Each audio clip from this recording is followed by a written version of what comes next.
Hey, today I wanted to talk about why I actually left Sri Lanka, what Sri Lanka actually looked like for me, and yeah, essentially why it didn't work out, or I guess what I thought it was going to look like versus how it actually panned out. So I'm going to share the honest truth, the kind of behind the scenes as to what went on and why I felt the way I felt and why I subsequently left. With the background as to how Sri Lanka actually came to be.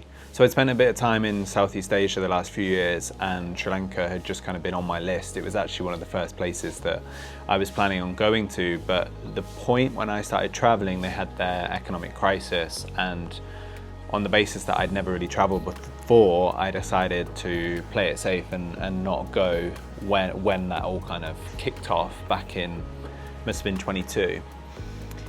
So it's always been on my list, and when I finished my yoga teacher training, I was looking for places to go to get experience. I didn't want to feel like I was slaving away in studios back in the UK, like picking up the odd class here and there. So I thought, okay, well, I might as well go and volunteer. I've still got some money left over from when I sold my place. So if I can do the sort of work to live, then it's a no-brainer, right? So I found this opportunity to work at one of the surf houses and agreed to go out there until January.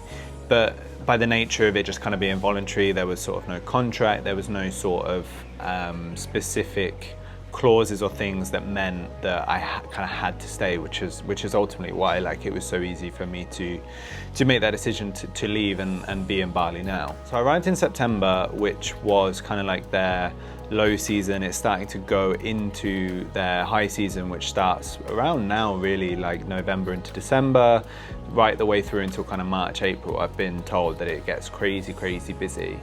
And when I arrived, it was really cool because there was just like no tourists. So like I was going in and around Weligama, and I was going into cafes and being like the only person there. The water was quiet, so it was just like ideal. At the time I was thinking like, yeah, like where better for me to be right now. And as it was my first teaching gig, it gave me that platform to actually practice my teaching. I wanted to improve at surfing, and ultimately my only goals for Sri Lanka were those two things. It was I wanted to improve at surfing, and I want to find my teaching voice. Was essentially kind of how I'd set my targets and my goals for Sri Lanka. Anything else was just a bonus. I genuinely kind of believed that yoga was going to be the thing I wanted to do, and I still feel like teaching yoga is where I want to be. It was just a means to an end of I can get experience here to develop my practice as a teacher whilst developing my surfing, and then come January I can review. Maybe I'll take another voluntary position, maybe I'll do something else entirely. In those first few weeks, there were kind of like a few things where the accommodation didn't really work out. I ended up going to get my own place, and I just kind of struggled to settle into the environment. I'm 32, sort of going out and partying isn't really my scene anymore, and I mean, maybe it was naive of me to think that a surf camp would be any different, but the surf camp that I was at, it was a lot of 20-somethings, a very sort of young crowd, and obviously the emphasis was all on the surfing. Yoga was very much an afterthought, and the most evenings were centered around like an activity or going out. So it didn't necessarily align with all of the things that I was currently experiencing and working through myself. I had gone through like a long period of not drinking, like almost 2 years, and then I was kind of like in this environment where I was kind of being like, oh, is drinking so bad? Like, is it the end of the world if I have a drink? And there was like a couple nights where I had a drink and was like, oh, it's fine, like it's not actually as scary as I thought it was to have a drink. But again, it's putting yourself in those circles and environments that I kind of had worked hard to not be in. So it was trying to find the balance between what is productive for me. I'm not saying like I'm against being in those circles, but I'm very much a big believer in working around people that are like working towards the same goals as you, right? So if you have an idea or a vision or a work ethic or something that you're driving or striving for, then you want to be around people that don't necessarily have the same goal as you, but are doing the same. They're motivated, they're inspired, they're working towards things. So being in an environment where it was a lot of 20-somethings that hadn't started working yet, they had just finished university, or they were going to university, or they had just started their first job, or the only thing they were really interested in was partying and hooking up with people, like hookup culture.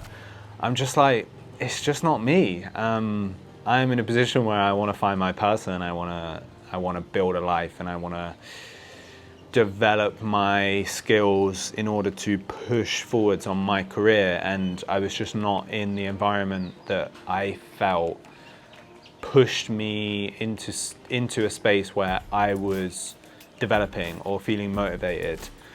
So over the course of like a few weeks, I just started feeling myself pull away a little bit. And once I started teaching, like I was enjoying the teaching aspect, but I was kind of finding myself in positions where I was teaching one person, I was teaching two people, which I get, like it's part of the game. You're not going to have like a class of 20 people from the get-go and every single time.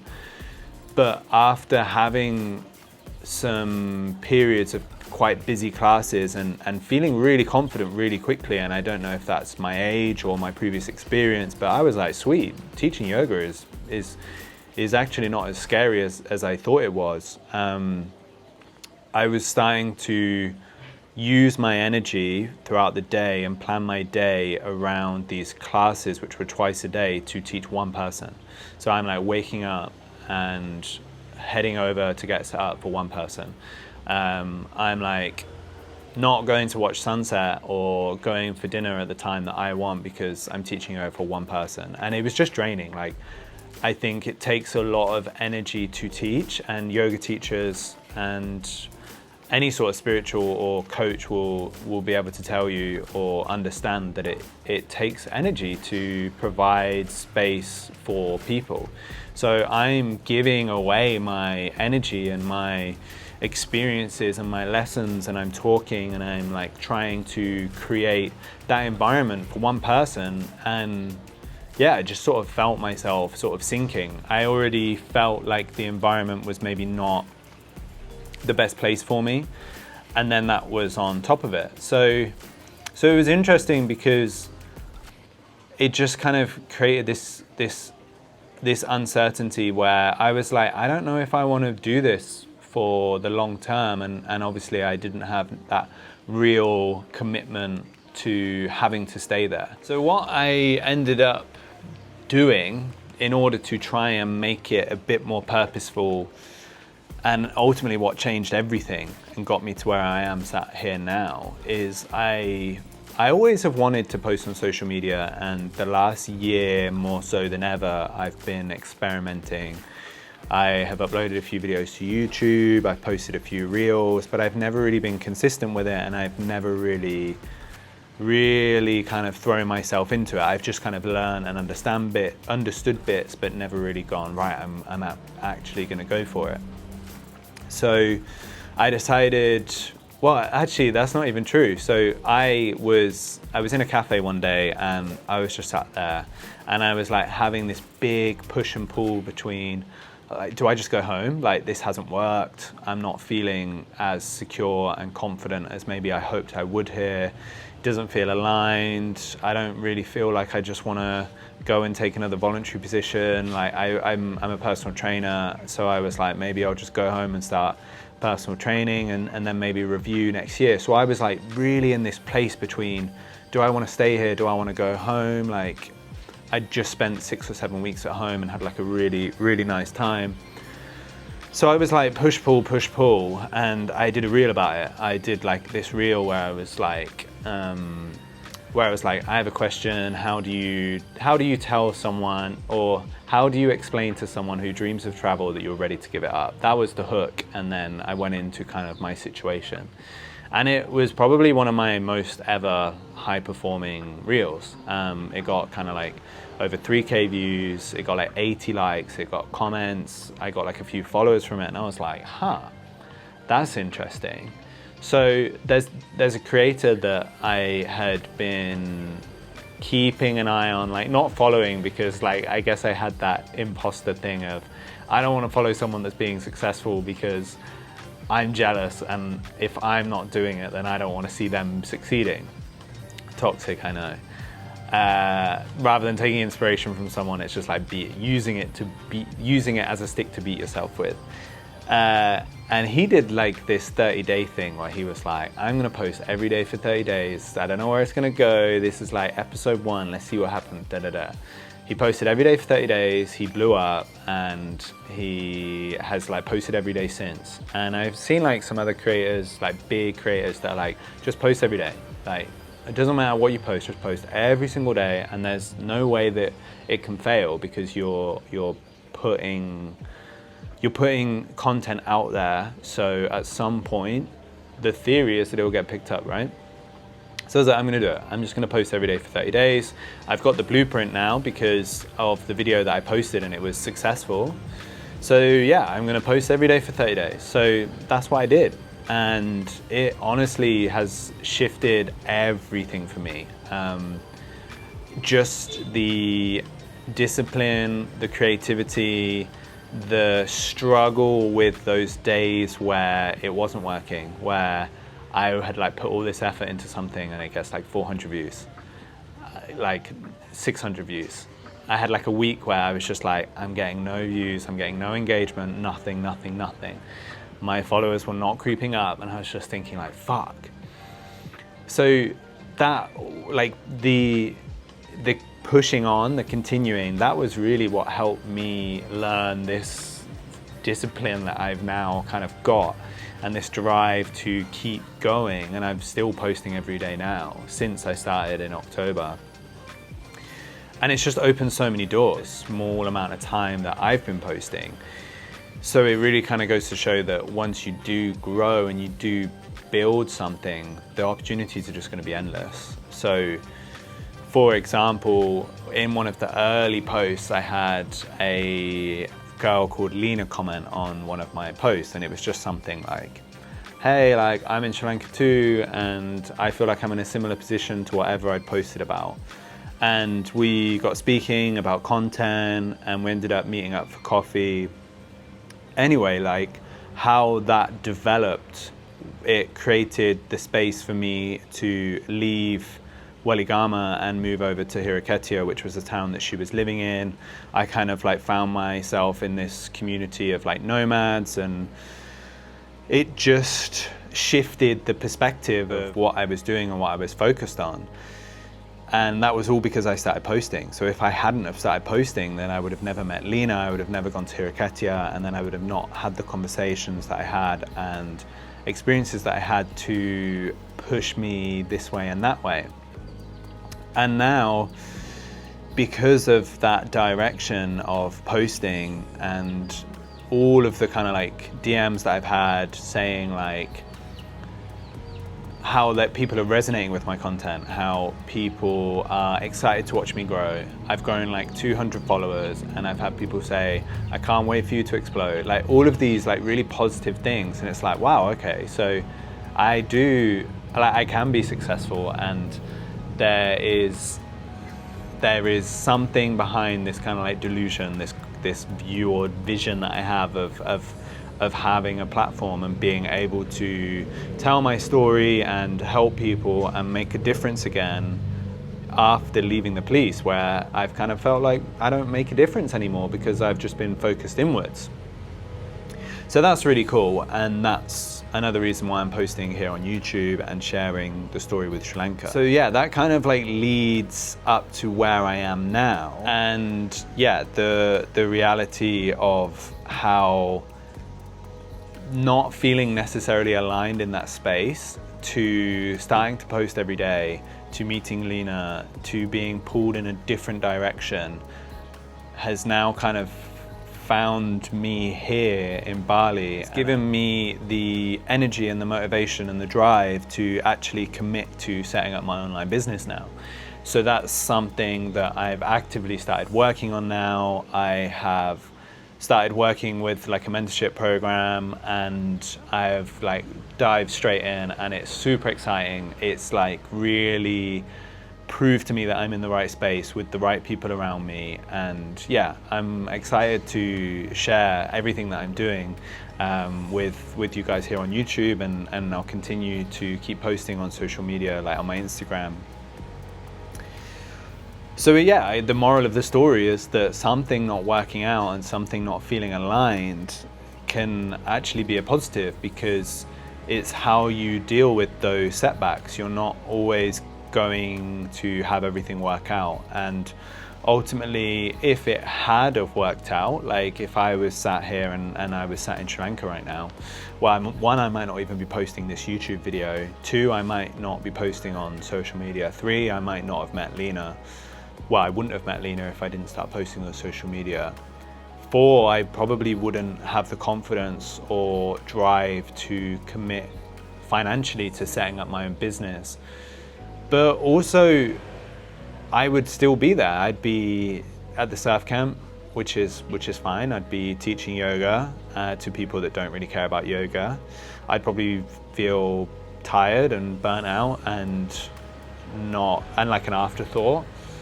And yeah, I mean, that's all of those things are fine. Like that could have worked for me, and it works for some people. But the fact that it didn't work has opened so many opportunities for me, which I didn't even know were there. So it's like, I think the lesson is that, and I say this a lot, is you have to take the first step in order to find the next steps. So you can sit and like, this is something that I used to ruminate on, is I'd sit there and I'd be like, okay, cool, well, this is my goal or this is my vision. And then I'd just wait. I'd like wait for someone to knock on my door and be like, here's how you do it. I would worry about what could go wrong. I'd worry about all of the things that could happen and why it won't work. Because I didn't know what was going to happen. So you plan for every single eventuality, but you don't know any of those eventualities. So this has proven to me, again, as many experiences have in the last few years, is you have to take the first step. The first step for me was going and doing my yoga course. That opened opportunities. Then this Sri Lanka opportunity came up, and I went for it and it didn't work, but that's okay because it created the environment and the space for me to start posting on social media. I did that. That created the time and space for me to meet Lena, and then we kind of like started speaking. So it's like a snowball effect of, I didn't know that I needed to meet Lena. I didn't know that I needed to go to Hirakatia. I didn't know that I needed to come to Bali. I didn't know that I needed to sign up for this mentorship program in order to start my online business. But I wouldn't have done any of those things had I not taken the first step, which was going to Sri Lanka. So if there's something, if you're still watching or you've made it this far, maybe in 6 months' time I've blown up and I have like 10,000 subscribers and you're binging back to see my old videos and this is the one that you've stumbled on, then, well, great, I'm happy to have you here. And if this is your first watch, then subscribe, like, comment, so I know where you've come from and I know that this was one of the videos that made you subscribe. And it's exactly that, is that you have to take the first step, no matter what that is. And that can be super uncomfortable, and that could be the exact opposite to what you thought it was. So for me, I genuinely thought I was going to be in Sri Lanka till January, and I'm not there. I'm probably not going to go back to Sri Lanka now. And it's kind of sad, it kind of sucks, and I feel like it's easy to sit and go, oh, I've let myself down. I have failed because I said I was going to do something till January. However, the reality is quite the opposite, because it's created all of these other opportunities in which I'm going to be successful. And I genuinely believe that I'm going to be successful in these opportunities that I've created for myself. But those opportunities wouldn't have come up if I hadn't have gone to Sri Lanka. So I needed Sri Lanka to happen, and I needed it to fail, and I needed to be uncomfortable, and I needed to feel shit. I needed to burn myself out. I needed to push myself to the point where I essentially felt like I fled the country to come to Bali. I needed that to happen in order for me to feel as excited and confident and motivated as I feel right now. So if there's a lesson, it's take the first step, whatever that is for you. That could be absolutely anything. It doesn't have to be as crazy as going to Sri Lanka. It could be something as simple as reading a self-help book. It could be something like downloading a podcast and listening to it after you've put it off. It could just be going for a walk, getting the steps in, like taking a physical step that wasn't even like meant to be, that wasn't even supposed to be the connection, but like if your goal is to start running, okay, go for a walk. Like that can be your first step, and then you don't know what doors and opportunities will open off the back of that walk. Like you might meet someone on the walk, you might have a thought or an idea or some inspiration just going on that walk. So yeah, that's my advice, and that's why I left Sri Lanka. Tomorrow I'm going to be speaking a bit more about routine whilst traveling. That's going to be in relation to what I was doing in Sri Lanka, but also what I'm doing now, and just in general how routine and day-to-day has looked for me as a solo traveler, as a digital nomad. Not quite there yet, but that's kind of the space that I'm in right now and what I'm working on. So yeah, I want to dive into that and give you guys a bit of a day in the life, I suppose, to see the kind of behind the scenes about what I'm doing and how that rebuild is going for me. So if you've liked the video, like, comment, let me know that you're here, let me know where you're from, and then make sure you hit subscribe, because this channel is only going to grow and I want you to be a part of it. So see you on the next one. Peace.